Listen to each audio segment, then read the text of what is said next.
Hello everyone, welcome to Disha academy. അങ്ങനെ റെയിൽവേയുടെ ഭാഗത്തുനിന്ന് മറ്റൊരു പ്രധാനപ്പെട്ട അപ്ഡേറ്റും കൂടെ നമുക്ക് ലഭിച്ചിട്ടുണ്ട്. വേറൊന്നുമല്ല, നമ്മുടെ റെയിൽവേയുടെ പാരാമെഡിക്കലിന്റെ എക്സാം ഡേറ്റ് അവർ അനൗൺസ് ചെയ്തിട്ടുണ്ട്. നമുക്ക് കഴിഞ്ഞ വർഷം നമ്മുടെ JEE ALPയുടെ ഒക്കെ കൂടെ വിളിച്ച ഒരു സാധനമായിരുന്നു നമ്മുടെ പാരാമെഡിക്കൽ എന്ന് പറയുന്ന വാക്കൻസി റിപ്പോർട്ട് ചെയ്തിരുന്നത്. അപ്പൊ അതിന്റെ എക്സാം ഡേറ്റ് ആണ് ഇപ്പൊ അനൗൺസ് ചെയ്തിട്ടുള്ളത്. അപ്പൊ അതിന്റെ ഡീറ്റെയിൽസും ഒപ്പം തന്നെ അതിന്റെ സിലബസും നമുക്ക് ജസ്റ്റ് ഒന്ന് നോക്കി പോവാം.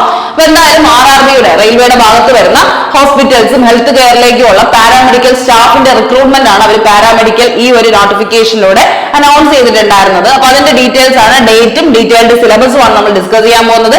1376 വേക്കൻസീസ് ആയിരുന്നു അവർ എന്ത് ചെയ്തത്, ടോട്ടലി റിപ്പോർട്ട് ചെയ്തിട്ടുണ്ടായിരുന്നത് കേട്ടോ. 1376 വേക്കൻസീസ്. ഡയറ്റീഷ്യൻ തൊട്ട് തുടങ്ങി നമ്മുടെ ഫീൽഡ് വർക്കർ വരെ വരുന്ന ഒരുപാട് നിരവധി പോസ്റ്റുകൾ, ഹോസ്പിറ്റൽ അഡ്മിനിസ്ട്രേഷന്റെ കീഴിൽ വരുന്ന ഒരുപാട് പോസ്റ്റുകളാണ് അവർ എന്ത് ചെയ്തിരുന്നത്, റിപ്പോർട്ട് ചെയ്തിരുന്നത്. ഏറ്റവും കൂടുതൽ റിപ്പോർട്ട് ചെയ്ത് 713 വേക്കൻസി ആയിട്ട് നഴ്സിംഗ് സൂപ്പർഡന്റ് എന്ന് പറഞ്ഞ് നമ്മുടെ സ്റ്റാഫ് നഴ്സ് എന്ന് പറയുന്ന പോസ്റ്റിലേക്ക് അവർ വിളിച്ചിട്ടുണ്ടായിരുന്നു.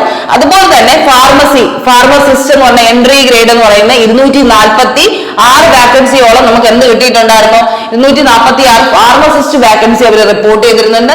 അതിന്റെ ഒപ്പം തന്നെ ഹെൽത്ത് ആൻഡ് മലേറിയ ഇൻസ്പെക്ടർ എന്ന് പറഞ്ഞ് 126 പോസ്റ്റുകൾ വിളിച്ചിട്ടുണ്ട്. അങ്ങനെ ഏറ്റവും നല്ലൊരു രീതിയിൽ തന്നെ അവർ എന്ത് ചെയ്തിട്ടുണ്ടായിരുന്നു, കുറച്ച് പോസ്റ്റുകൾക്ക് വാക്കൻസി ഇട്ട് തന്നെയാണ് അവർ വിളിച്ചിരുന്നത്. അപ്പോൾ ECG technician, optometrist, cardiac technician, speech therapist എന്നൊക്കെ പറഞ്ഞ് പല രീതിക്കുള്ള പോസ്റ്റുകൾ അവർ അനൗൺസ് ചെയ്തിട്ടുണ്ട് കേട്ടോ. അപ്പൊ അതൊന്ന് മനസ്സിലാക്കിക്കോളാം. ഇത്രയും പോസ്റ്റുകളുണ്ട്. ഇനി അടുത്ത് നമുക്ക് ഡേറ്റ് ആണ്, കാരണം ഇനി അടുത്തെത്തി കേട്ടോ. ഇത്രയും പെട്ടെന്ന് തന്നെ പഠിച്ചു കയറാനുള്ള ഒരു സമയമാണ്. എക്സാം ഡേറ്റ് വരുന്നത് 28 ഏപ്രിൽ 30 ഏപ്രിൽ എന്നുള്ള ഒരു ടൈമിലേക്കാണ് കേട്ടോ. 28 ഏപ്രിലിന് 30 ഏപ്രിലിനും ഇടയ്ക്കാണ്. അതായത് ഏപ്രിൽ മാസത്താണ് നടക്കാൻ പോകുന്നത്. ലാസ്റ്റ് 3 ദിവസം 3 days ആണ് നിങ്ങൾക്ക് ഡേറ്റ് കൊടുത്തിട്ടുള്ളത് കേട്ടോ. എക്സാം ഡേറ്റ് വരുന്നത് പാരാമെഡിക്കലിന്റെ കമ്പ്യൂട്ടർ ബേസ്ഡ് ടെസ്റ്റ് ആണ് വരുന്നത്. 28 ഏപ്രിലിന് സ്റ്റാർട്ട് ചെയ്ത് 30 ഏപ്രിൽ വരെയാണ് വരുന്നത്. 3 ദിവസത്തിന്റെ സമയമാണ് നിങ്ങൾക്ക് ഉള്ളത് കേട്ടോ. ആ കാര്യം മനസ്സിലാക്കിക്കോളാം.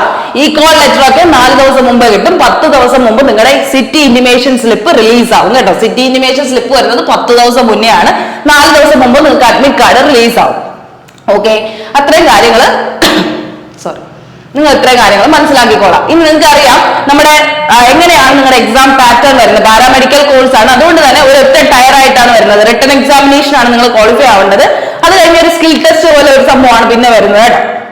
അത് നമുക്ക് ഈസി ആയിട്ട് ചെയ്യാവുന്നതേ ഉള്ളൂ. അപ്പൊ നമുക്ക് കമ്പ്യൂട്ടർ എക്സാമിനേഷൻ, നമ്മുടെ CBT എക്സാമിനേഷൻ ആണ് ഫോക്കസ് ചെയ്യേണ്ടത്. അപ്പൊ അതിൽ ശ്രദ്ധിക്കേണ്ട കാര്യങ്ങൾ എന്ന് പറഞ്ഞു കഴിഞ്ഞാൽ, നമ്മളൊന്നും ഇതിന് കോഴ്സ് പ്രൊവൈഡ് ചെയ്യാറില്ല. ഒരു അടുത്തും ഇതിന്റെ കോഴ്സ് പ്രൊവൈഡ് ചെയ്യേണ്ട മെയിൻ കാര്യം എന്ന് പറഞ്ഞു കഴിഞ്ഞാൽ, ഇത്രയും പോസ്റ്റുകൾക്കാണ് അനൗൺസ് ചെയ്തത്. അപ്പൊ നിങ്ങളുടെ പ്രൊഫഷണൽ എബിലിറ്റി ആണ് അവിടെ ഏറ്റവും കൂടുതൽ ചെക്ക് ചെയ്യുന്നത്. എന്താണ് പ്രൊഫഷണൽ എബിലിറ്റി? അതായത് നിങ്ങളുടെ ട്രേഡ് അനുസരിച്ച് നിങ്ങൾ ഏതിനാണോ അപ്ലൈ ചെയ്തത്. നിങ്ങളിപ്പോ നേഴ്സിനാണ് അപ്ലൈ ചെയ്തെങ്കിൽ അതിന്റെ ഇത്, ഫാർമസി ആണെങ്കിൽ ഫാർമസിയുടേത്, കാർഡിയാക് ടെക്നീഷ്യൻ ആണെങ്കിൽ കാർഡിയാക് ടെക്നീഷ്യൻ്റെത്, ECG ആണെങ്കിൽ ECG. അങ്ങനെ എങ്ങനെയാണോ അവര് ഇത് അനൗൺസ് ചെയ്തിരിക്കുന്നത് അതനുസരിച്ചിട്ടായിരിക്കും നിങ്ങൾക്ക് എന്ത് വരുന്നതാ, നിങ്ങളുടെ സിലബസ് പാറ്റേൺ വരുന്നത് കേട്ടോ. അപ്പൊ നിങ്ങളുടെ എക്സാമിന് നിങ്ങൾ പ്രിപ്പയർ ചെയ്യേണ്ട സബ്ജക്ട് ഏതാണെന്ന് ചോദിച്ചു കഴിഞ്ഞാൽ, പ്രൊഫഷണൽ എബിലിറ്റി 70 ക്വസ്റ്റ്യൻസ് 70 മാർക്കിന് വരുന്നത് നിങ്ങളുടെ പ്രൊഫഷൻ അനുസരിച്ച്, നിങ്ങൾ ഏതിനാണോ പോസ്റ്റിനാണോ കൊടുത്തത് അതിന്റെ ക്വസ്റ്റ്യൻസ് ആയിരിക്കും വരുന്നത്. അത് കഴിഞ്ഞ് ജനറൽ അവയർനെസ് വെറും 10 മാർക്കിനാണ്. GK 10 മാർക്കിനാണ്.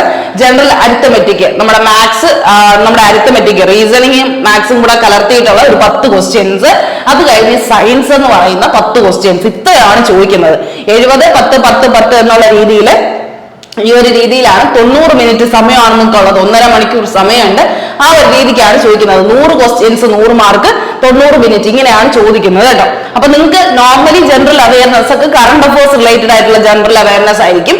മാത്സും റീസണിംഗ് ഒക്കെ അത്യാവശ്യം നിങ്ങൾക്ക് ചെയ്യാൻ പറ്റുന്ന രീതിയിലുള്ള അരിത്തമെറ്റിക് ലെവലിലുള്ള മാത്സ് ഒക്കെ തന്നെ ആയിരിക്കും. അത് കഴിഞ്ഞാൽ നമ്മുടെ സയൻസ് എന്ന് പറയുന്നതും നിങ്ങൾ 10ാം ക്ലാസ് ബേസിസിലൊക്കെ പഠിച്ചിട്ടുള്ള സംഭവങ്ങളാണ്. എല്ലാം ഒരു 10th ലെവൽ ബേസിസിൽ നിങ്ങൾ പഠിച്ചു വെക്കുക കേട്ടോ. അപ്പൊ സിംഗിൾ ഓൺലൈൻ CBT എക്സാമിനേഷൻ ആണ് പാരാമെഡിക്കലിനുള്ളത്. അത് അത്രയും നന്നായിട്ട് തന്നെ പഠിക്കാനായിട്ട് ശ്രമിക്കാം. അപ്പൊ നമുക്ക് ഏറ്റവും കൂടുതൽ നോക്കേണ്ട മാർക്ക് എവിടെയാണെന്ന് കണ്ടല്ലോ. നിങ്ങളുടെ റിസൾട്ട് നിർണ്ണയിക്കുന്നത് എവിടെയാണ് ഇരിക്കുന്നതെന്ന് ചോദിച്ചു കഴിഞ്ഞാൽ, നിങ്ങളുടെ പ്രൊഫഷണൽ എബിലിറ്റി, നിങ്ങൾ എത്രത്തോളം സ്കിൽ ഡെവലപ്ഡ് ആണ്, നിങ്ങളുടെ എക്സാമിന് വേണ്ടി നിങ്ങൾ എത്രത്തോളം എന്താണ്, നിങ്ങൾ ഇത്രയും നാൾ പഠിച്ചത് എന്താണോ അതിനനുസരിച്ചിട്ടാണ് നിങ്ങൾക്ക് പ്രൊഫഷണൽ എബിലിറ്റി കൊടുത്തിരിക്കുന്നത്. ഓക്കെ, അപ്പോ പ്രൊഫഷണൽ എബിലിറ്റിയിൽ നിങ്ങൾ ഇത്രയും സിലബസ് എങ്കിലും മിനിമം കവർ ചെയ്തിട്ട് പോകാനായിട്ട് ശ്രമിക്കണം. ഇപ്പൊ നിങ്ങൾ ഡയറ്റീഷ്യൻ എന്ന് പറഞ്ഞ ഒരു പോസ്റ്റിലേക്കാണ് അപ്ലൈ ചെയ്തതെങ്കിൽ നിങ്ങൾ മിനിമം ആയിട്ട് അറിയേണ്ട കുറച്ച് ടോപ്പിക്സ് ആണ് ഇവിടെ കൊടുത്തിരിക്കുന്നത്. ഈ ഒരു സിലബസ് പാറ്റേണിലായിരിക്കും നിങ്ങൾക്ക് എന്ത് വരുന്നത്, എക്സാം കണ്ടക്ട് ചെയ്യാനായിട്ട് അവർ ശ്രമിക്കുന്നത്. അപ്പൊ ഇത്രയും ടോപ്പിക്സ് എങ്കിലും ലാസ്റ്റ് മിനിറ്റ് എങ്കിലും നിങ്ങൾ എന്ത് ചെയ്യുക, ജസ്റ്റ് ഒന്ന് വായിച്ചെങ്കിലും പോകാനായിട്ട് ശ്രമിക്കുക. അപ്പൊ നിങ്ങൾക്ക് അത്യാവശ്യം 70 ഒരു 50 എബോവ് മാർക്ക് നിങ്ങൾക്ക് ഉറപ്പായിട്ടും സ്കോർ ചെയ്യാൻ പറ്റുന്നതാണ്. അതുകൊണ്ട് നിങ്ങൾ ഏകദേശം ഇത്രയും മാർക്സ് നിങ്ങൾ എന്ത് ചെയ്യുക, മാക്സിമം നിങ്ങൾ എന്ത് ചെയ്യുക, സെക്യൂർ ചെയ്യാനായിട്ട് നോക്കുക. അപ്പൊ ഈ ടോപ്പിക്സുകൾ കൃത്യമായിട്ട് തന്നെ നിങ്ങൾ എന്ത് ചെയ്യുക, സ്ക്രീൻഷോട്ട് എടുത്ത് വെച്ച് പഠിക്കാനായിട്ട് ശ്രമിക്കുക. ആ ടോപ്പിക്സുകൾ ഇങ്ങനെ തന്നെ നിങ്ങൾ എന്ത് ചെയ്യുക, ഗൂഗിളിലോ അല്ലെങ്കിൽ നിങ്ങളുടെ ടെക്സ്റ്റ് ബുക്കിലോ നിങ്ങൾ എന്താണോ റെഫർ ചെയ്ത് പഠിക്കുന്നത് അതിൽ നോക്കിയിട്ട് എന്ത് ചെയ്യുക, പഠിക്കാനായിട്ട് ശ്രമിക്കുക. ഇപ്പൊ ഇതാണോ ഫുഡ് മൈക്രോ ബയോളജി എന്ന് പറഞ്ഞ ഒരു പോർഷൻ കൊടുത്തിട്ടുണ്ട്, ചാപ്റ്റർ കൊടുത്തിട്ടുണ്ട്. അപ്പൊ അതിലുള്ള ടോപ്പിക്സുകൾ കവർ ചെയ്യാനായിട്ട് നോക്കുക. അഡ്വാൻസ്ഡ് ന്യൂട്രീഷൻ ഉണ്ട്, specific condition and diet therapy എന്നൊക്കെ പറഞ്ഞിട്ട് ഇങ്ങനെ തന്നെ അടിച്ചു കൊടുത്ത് നിങ്ങൾ എന്ത് ചെയ്യുക, കുറച്ച് പോയിന്റ്സ് പഠിച്ചു വെക്കുക കേട്ടോ. അപ്പൊ നമുക്ക് ഇതിന്റെയൊക്കെ പ്രീവിയസ് ഇയർ ക്വസ്റ്റ്യൻസ് കിട്ടുമോ എന്ന് ചോദിച്ചാൽ കിട്ടത്തില്ല.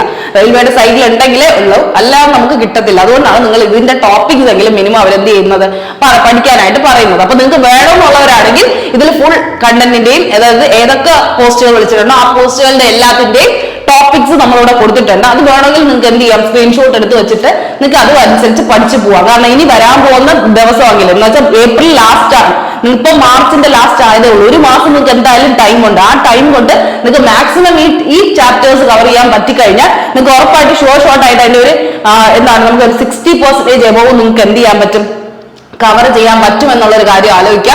അപ്പൊ എക്സ്റ്റൻസീവ് എഡ്യൂക്കേഷന്റെ കാര്യം ഇവിടെ കൊടുത്തിട്ടുണ്ട്, ഫീൽഡ് വർക്കിന്റെ ഒക്കെ ടോപ്പിക്സ് കൊടുത്തിട്ടുണ്ട്. അപ്പൊ ഇതൊക്കെ നിങ്ങൾ എന്ത് ചെയ്യുക, ജസ്റ്റ് ഒന്ന് നോക്കിക്കോളാം. ഫാർമസിസ്റ്റ് ഗ്രേഡ് 3 ഇത്രയും ടോപ്പിക്സ് പറഞ്ഞിട്ടുണ്ട് കേട്ടോ, ഇത്രയും ടോപ്പിക്സുകളാണ് പറഞ്ഞിരിക്കുന്നത്. അപ്പൊ ഇതിൽ നിന്നൊക്കെ തന്നെയാണ് ക്വസ്റ്റ്യൻസ് വരാൻ പോകുന്നത്. അപ്പൊ അത്രയും ടോപ്പിക്സ് എങ്കിലും നിങ്ങൾ കവർ ചെയ്യാനായിട്ട് ശ്രമിക്കുക. ഓക്കെ, അപ്പൊ ഫാർമസിസ്റ്റിന്റെ കൊടുത്തു. അപ്പൊ നിങ്ങൾ എന്ത് ചെയ്യുക, ഞാൻ ഈ പോസ് ചെയ്ത് നിങ്ങൾ എന്ത് ചെയ്യുക, ജസ്റ്റ് ഒന്ന് ഞാൻ സ്ലൈഡ് ചെയ്ത് വിടുകയാണ്. അപ്പൊ എന്ത് ചെയ്യുക, നിങ്ങളൊന്ന് സ്ക്രീൻഷോട്ട് എടുത്ത് പഠിക്കാനായിട്ട് ശ്രമിക്കുക. പെർഫ്യൂഷനിസ്റ്റ് എന്ന് പറഞ്ഞു കഴിഞ്ഞാൽ നമ്മുടെ കാർഡിയാക് റൂമിൽ, അതായത് നമ്മുടെ ഹാർട്ട് അറ്റാക്ക് ആ ഒരു റൂമിൽ ECG റൂംസിലൊക്കെ വർക്ക് ചെയ്യുന്ന ആളാണ്. നമ്മുടെ കാർഡിയാക് ടീമിനൊപ്പം വർക്ക് ചെയ്യുന്ന ആൾക്കാരാണ് കേട്ടോ. അതിന്റെ ആ ഒരു സംഭവമാണ് ഇതിൽ പറയുന്നത് പെർഫ്യൂഷനിസ്റ്റ് ആയിട്ട്. അപ്പൊ അതിന്റെ ടോപ്പിക്സും ഇവിടെ കവർ ചെയ്തിട്ടുണ്ട്. ആ ടോപ്പിക്സും ജസ്റ്റ് ഒന്ന് എന്ത് ചെയ്യുക, നോക്കി പഠിക്കാനായിട്ട് ശ്രമിക്കുക.